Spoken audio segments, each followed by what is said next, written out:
With us, joining us now, Fox News contributor Miranda Devine, Project 21 chairman Horace Cooper is with us. Miranda, you know the Bidens better than anybody. Let's get your thoughts on all this. Well, I mean, it's interesting hearing Dr. Ronnie Jackson there. If you remember how open he was during Trump's first administration, he would stand up there at the podium and get grilled by a whole lot of really aggressive and sort of nosy questions from the media. And they were completely incurious when it came to Joe Biden.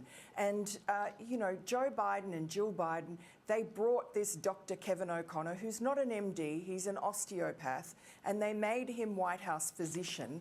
And it can have only been because they trusted him as a family friend and part of Biden Inc., the family business. They trusted him to keep their secrets. You know, excuse me for being cynical, but these people have lied to us for the entire presidency and the 2020 campaign about Joe Biden, about his cognitive fitness, and now we find out they had another deeper secret, which was a cancer diagnosis. As every doctor has said, it's very difficult to believe that this has suddenly come upon him at such an advanced stage. We obviously wish him the best. No one would wish even their worst enemy to have cancer. But again, it's the lies and delusions of the Biden family. Again, this is a scandal that has caused so much trouble for this country. He was the most disastrous president, and he was president just 119 days ago. He had his finger on the nuclear button 119 days ago. On his watch, 2 big wars. On his watch, 10 million plus illegal migrants came to this country. And the idea that he was going to run again with these serious mental and physical problems is beyond irresponsible. And I count Jill Biden, as well as Joe Biden, Jill Biden and their inner sanctum as really culpable for it. And I'm not sure if anything can be done about it, but there should be at least full transparency.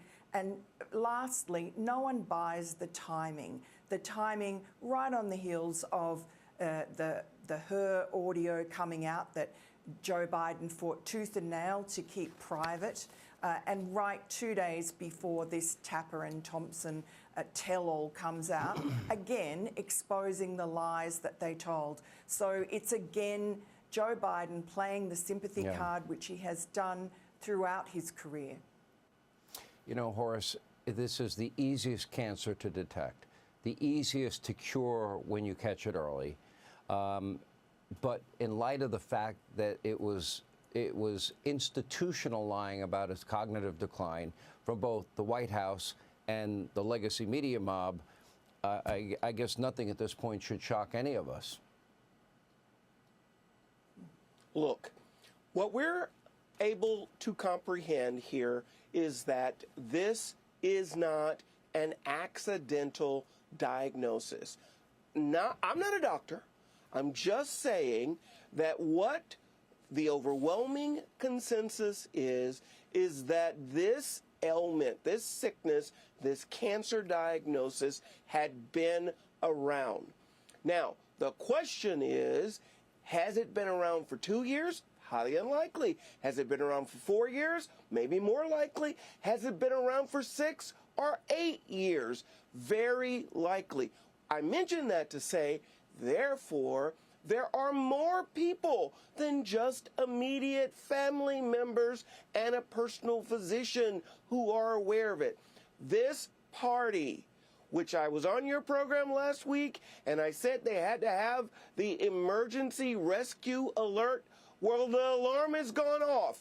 They've fallen, and they can't get up.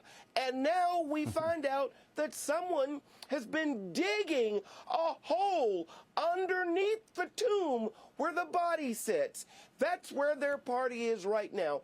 We're going to have to find out who selected the senior cabinet officers when this man had his cognitive decline and his medical illness.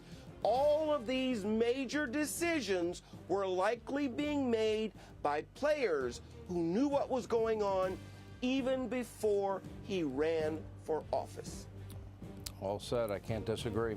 Horace Cooper, Miranda Devine, thank you both.